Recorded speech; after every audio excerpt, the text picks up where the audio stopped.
nama lengkap saya Maria Magdalena Utoboro dengan NIM 2103020113, kelas 1C, Program Studi Administrasi Bisnis, Fakultas Ilmu Sosial dan Ilmu Politik, Universitas Nusa Cendana Kupang. Di sini saya akan menjelaskan materi pada buku yang telah saya review. Buku ini buku yang berjudul Introduction to Sociology yang ditulis oleh seorang Open State College, diterbitkan pada tahun 2012 dengan tebal buku 508 halaman. Buku ini berisikan pada bagian yang pertama, yaitu sebuah pengantar untuk sosiologi. Apa itu sosiologi? Sosiologi belajar tentang masyarakat secara keseluruhan sambil mempelajari interaksi satu lawan dan satu kelompok. Pada sebuah kamus yang mendefinisikan sosiologi sebagai studi sistematis tentang masyarakat dan interaksi sosial. Kata sosiologi berasal dari kata Latin yaitu socius yang berarti mendamping, dan yang kata Yunani yaitu logos yang artinya tentang ilmu. Sosiologis berarti studi tentang sebuah persahabatan ilmu. Sebentar, pada titik awal untuk disiplin sosiologi adalah sebenarnya jauh lebih kompleks yang menggunakan banyak metode berbeda untuk mempelajari berbagai pelajaran dan untuk studi ini ke dunia nyata. Apa itu masyarakat dan budaya? Sosiolog mempelajari semua aspek dan tingkatan masyarakat. Masyarakat adalah sekelompok orang yang anggotanya berinteraksi, tinggal di area yang ditentukan, dan berbagai budaya. Budaya mencakup praktik bersama kelompok, nilai, dan keyakinan. Seorang sosiolog menganalisis video orang-orang dari masyarakat yang berbeda saat mereka membawa pada percakapan sehari-hari untuk mempelajari aturan percakapan sopan santun dari budaya dunia yang berbeda. Tanda-tanda untuk memperingatkan orang yang hidup di ribuan tahun yang lalu. Imajinasi sosiologi. Studi ini pada metode pelaksanaannya, sosiolog terlibat dalam mereka semua memiliki kesamaan. Masing-masing dari mereka melihat masyarakat menggunakan apa yang dipelopori sosiologi. Mills menyebut imajinasi sosiologis, kadang-kadang juga disebut sebagai lensa sosiologis atau perspektif sosiologis. Mills mendefinisikan imajinasi sosiologi sebagaimana individu pemahaman sendiri dan masa lalu orang lain dalam kaitannya dengan sejarah dan struktur sosial. Dengan melihat individu dan masyarakat dan bagaimana mereka berinteraksi melalui lensa ini, sosiolog dapat memeriksa apa yang mempengaruhi perilaku, sikap, dan budaya dengan menerapkan metode yang sistematis dan ilmiah. Untuk proses ini, mereka mencoba melakukan tanpa membiarkan mereka sendiri dan ide-ide yang terbentuk sebelumnya dalam mempengaruhi mereka. Sosiolog melihat masyarakat. Semua sosiolog tertarik pada pengalaman individu dan bagaimana pengalaman itu terbentuk. Melalui interaksi dengan kelompok sosial dan masyarakat secara keseluruhan, seorang sosiolog pada keputusan pribadi dan individu membuat tidak ada dalam ruang hampa. Pola budaya dan kekuatan sosial memberikan tekanan pada orang-orang untuk memilih satu pilihan di atas yang lain. Sosiolog mencoba mengidentifikasikan pola umum ini dengan memeriksa perilaku sekelompok besar orang yang hidup dalam masyarakat yang sama dan mengalami masyarakat yang sama tekanannya.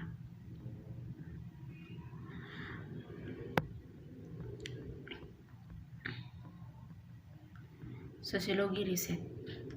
Sosiologi riset. Seorang sosiolog sering memulai proses penelitian dengan mengajukan pertanyaan tentang bagaimana atau mengapa terjadi pada dunia ini, pertanyaan unik tentang tren baru atau pertanyaan lama tentang aspek umum kehidupan. Di dalam memutuskan bagaimana merancang proses itu, peneliti dapat mengadopsi pendekatan ilmiah atau interpretatif kerangka. Bagian berikut penjelasan pendekatan pada sebuah pengetahuan. Metode ilmiah. Sosiolog memanfaatkan metode penelitian yang dicoba dan benar, seperti eksperimen, survei, dan lapangan riset. tetapi manusia dan interaksi sosial sangat beragam sehingga tampaknya mustahil untuk dipetakan atau dijelaskan. Pembuktian ide benar atau salah daripada tentang menjelajahi nuansa perilaku manusia. Namun inilah model ilmiah bekerja untuk mempelajari perilaku seorang manusia. Sebuah proses ilmiah penelitian menetapkan parameter yang membantu memastikan hasil yang objektif dan akurat. Ilmiah metode memberikan batasan dan batasan yang memfokuskan suatu penelitian dan mengorganisasikan hasilnya.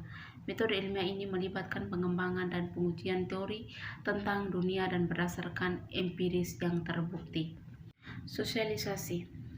Sosialisasi adalah sebuah proses di mana orang diajarkan untuk menjadi anggota masyarakat yang mahir. Dia menggambarkan cara orang memahami norma dan harapan masyarakat untuk menerima keyakinan dan untuk menyadari nilai-nilai sosial. Sosialisasi tidak sama dengan bersosialisasi atau berinteraksi dengan orang lain seperti keluarga, teman, dan rekan kerja. Tepatnya itu adalah proses sosiologis yang terjadi melalui sosialisasi, seperti diilustrasikan oleh kisah Daniela, bahkan aktivitas manusia yang paling mendasar untuk dipelajari.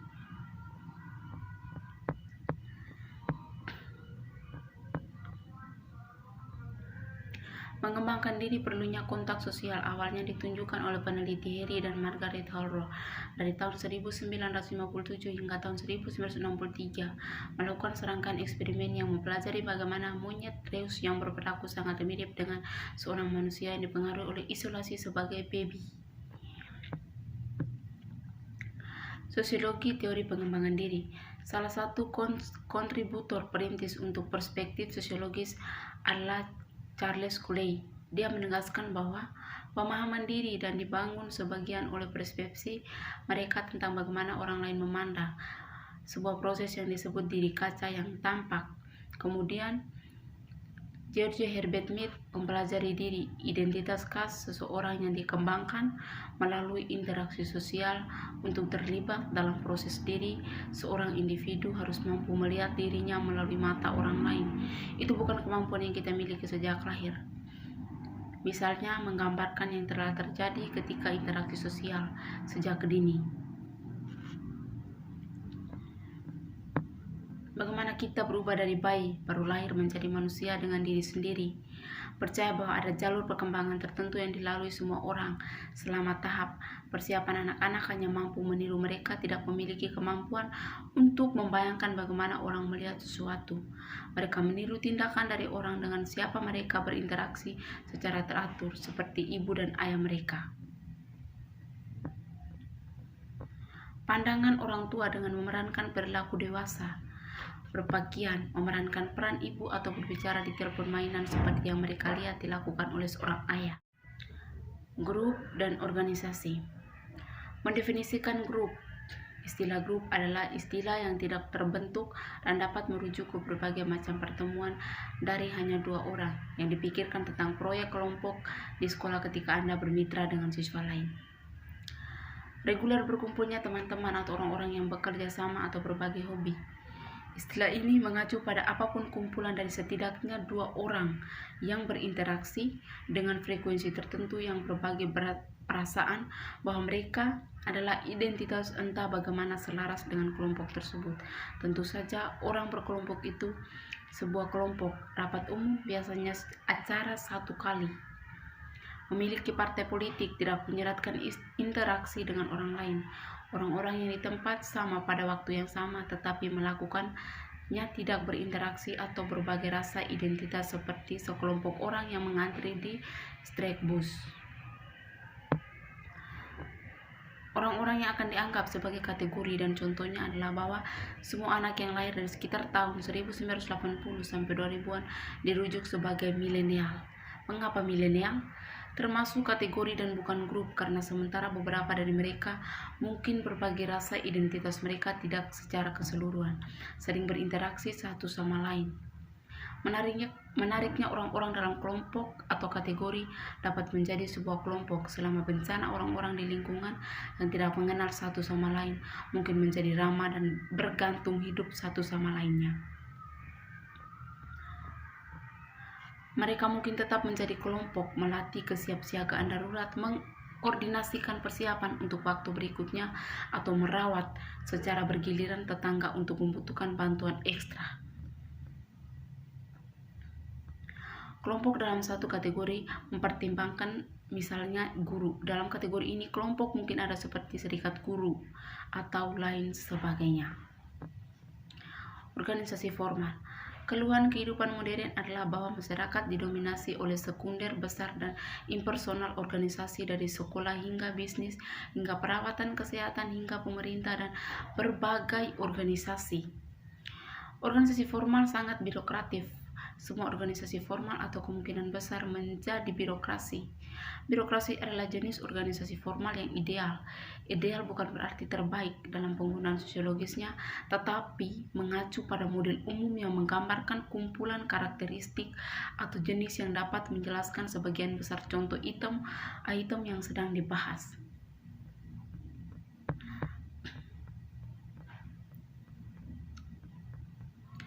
Penyimpangan, kejahatan, dan sosial kontrol. Penyimpangan dan kontrol. Apa sebenarnya penyimpangan itu dan apa hubungan di antara penyimpangan dan kejahatan?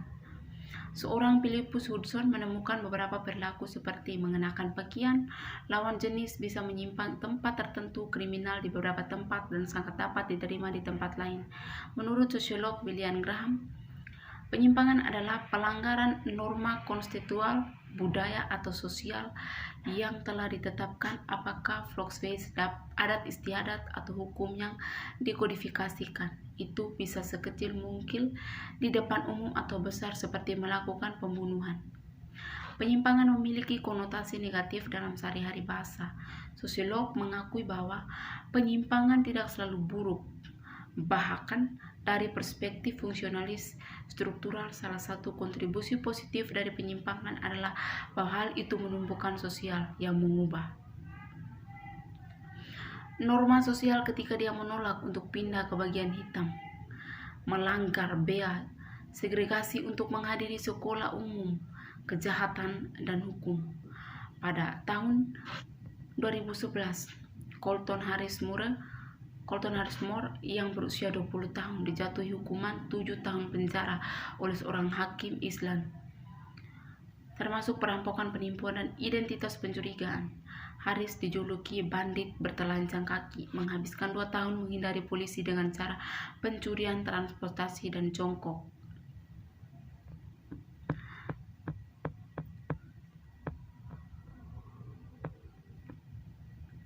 Ketika pihak berwenang menangkapnya, dia sedang mengendarai perahu curian di lepas pantai Bahama.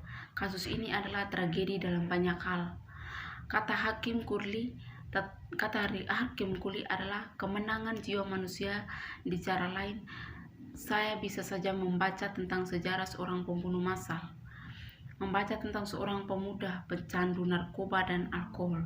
Itu adalah kemenangan Colton yang dia miliki, meskipun putusan hakim sebagian besar simpatik dan langsung menyesal. Meskipun penyimpangan adalah pelanggaran norma, sosial tidak selalu dapat dihukum dan belum tentu buruk. Kejahatan di sisi lain adalah perilaku yang melanggar hukum resmi dan dapat dihukum melalui formal sanksi. Perjalanan kelas mundur adalah perilaku penyimpangan yang mengemudi dengan presentasi alkohol dalam darah melampaui batas negara adalah kejahatan. Seperti bentuk penyimpangan lain, bagaimana ada ambiguitas mengenai apa yang merupakan kejahatan dan apa yang semua kejahatan pada kenyataan yang dihukum pantasnya harus dihukum.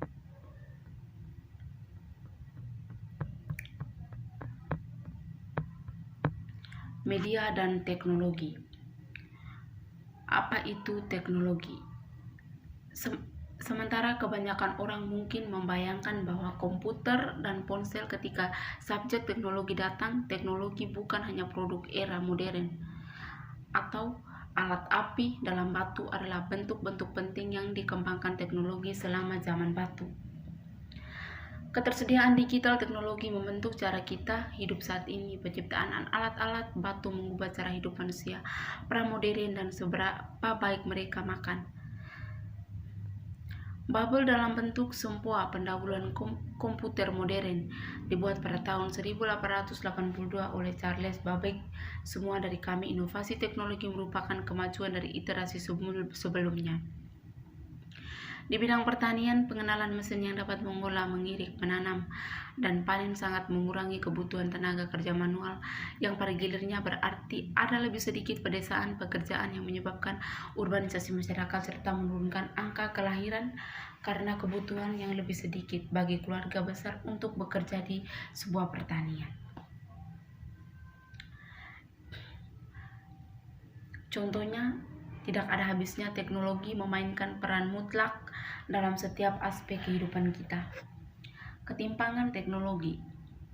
Sekolah menggunakan laboratorium komputer, sementara yang lain menggunakan kawat berduri. Apakah teknologi akademik ada di puncak inovasi, relatif kurang beruntung, atau di antara keduanya?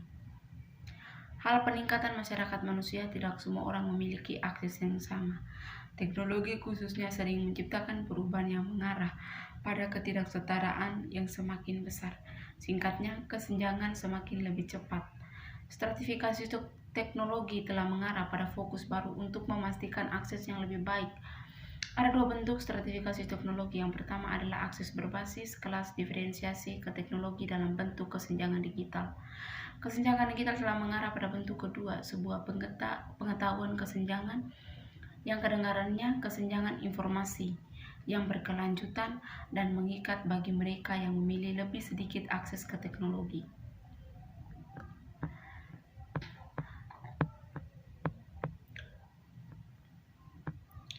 Berbasis teknologi meninggalkan masyarakat dibagi menjadi mereka yang memiliki pengetahuan teknologi dan mereka yang tidak memiliki teknologi. Kesenjangan semakin jelas dalam readiness, kemampuan untuk memilah-milah penafsiran dan proses pengetahuan. Sejak awal milenium, para peneliti ilmu sosial telah mencoba untuk menarik perhatian pada kesenjangan digital, akses yang tidak merata ke teknologi sepanjang ras, kelas, dan garis geografis.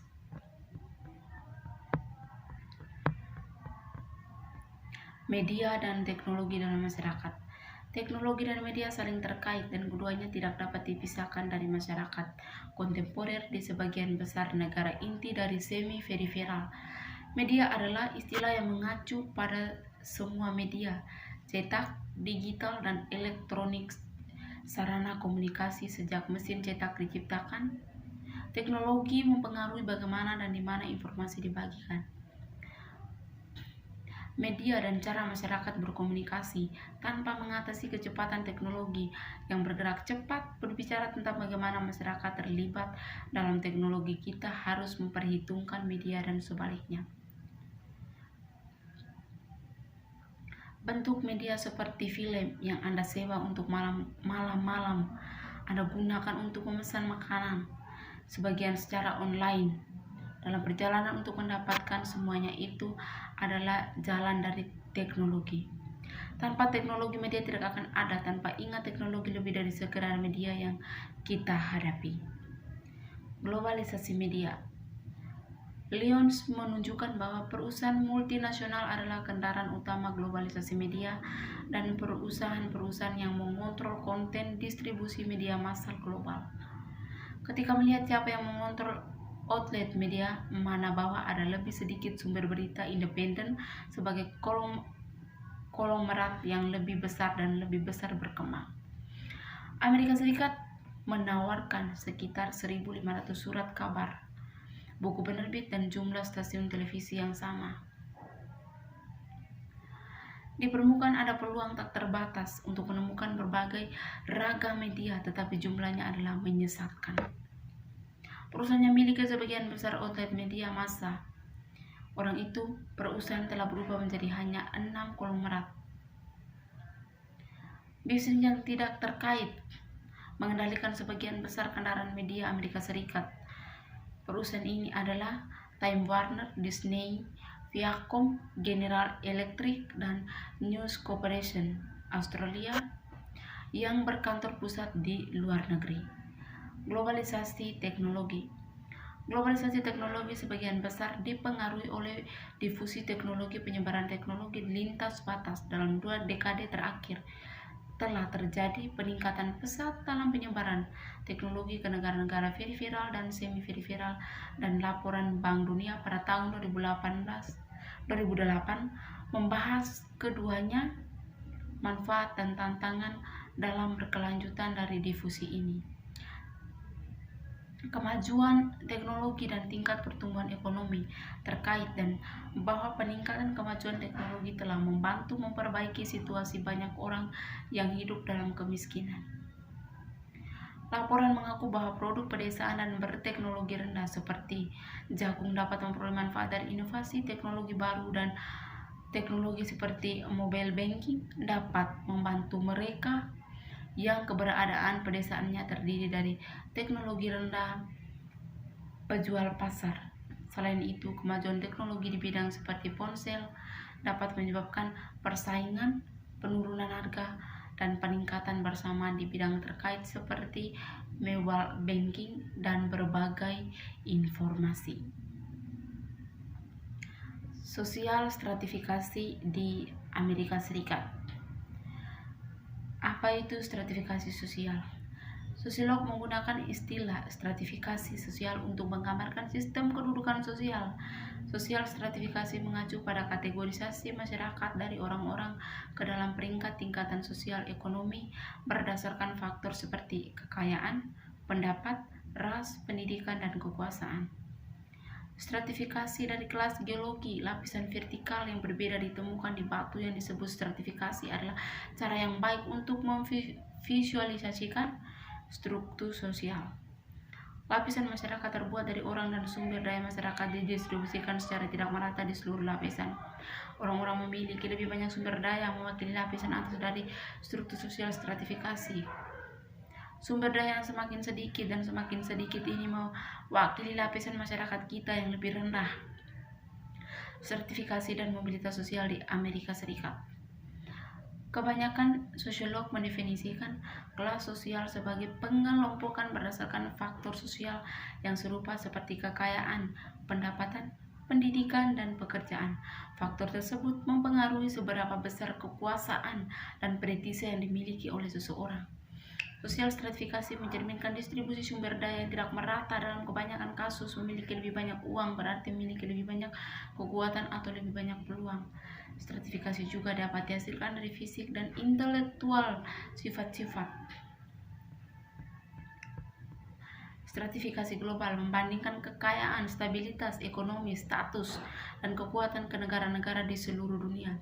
Stratifikasi global menyoroti pola ketidaksetaraan sosial di seluruh dunia. Pada tahun awal peradaban masyarakat pemburu mengumpulkan dan agraris hidup dari bumi berinteraksi dengan masyarakat. Ketika penjelajahan mulai berpergian, masyarakat juga mulai memperdagangkan barang sebagai ide dan kebiasaan. Pada abad ke-19, revolusi industri menciptakan kekayaan yang belum pernah terjadi sebelumnya di Eropa Barat dan Amerika Utara. Di pabrik tidak hanya laki-laki tetapi juga perempuan yang dapat bekerja. Pada akhir abad ke-19 dan awal abad ke-20, teknologi industri secara bertahap meningkatkan standar hidup bagi banyak orang di Amerika Serikat dan Eropa. Revolusi industri juga melihat munculnya kesenjangan pasar antar negara-negara industri, karena beberapa negara menganut teknologi dan melihat peningkatan kekayaan dan barang yang lain mempertahankan cara mereka, ketika kesenjangan melebar negara-negara non-industri jatuh lebih jauh di belakang. Global ketidaksamaan. Pada global ketidaksamaan ini, stratifikasi dan klasifikasi global, sama seperti kekayaan Amerika, terkonsentrasi di antara warga yang terkaya sementara kelas menengah perlahan menghilang.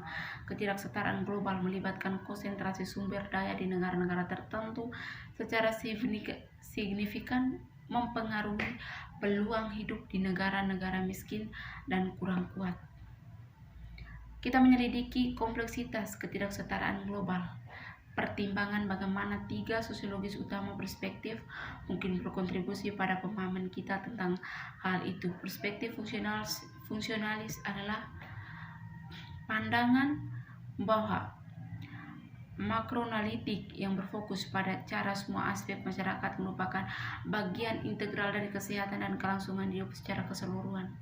Seorang fungsionalis mungkin berfokus pada mengapa kita memiliki ketidaksetaraan global dan tujuan sosial pada apa yang dilayani. Ketidaksetaraan global karena beberapa negara lebih daripada yang lain dalam beradaptasi dengan yang baru teknologi dan keuntungan dari ekonomi global, dan bahwa ketidakputusan negara itu berlokasi di negara-negara pinggiran. Mereka memperluas ekonomi lokal dan menguntungkan para pekerja. Teori konflik berfokus pada penciptaan dan reproduksi ketidaksetaraan. Sekian dan terima kasih.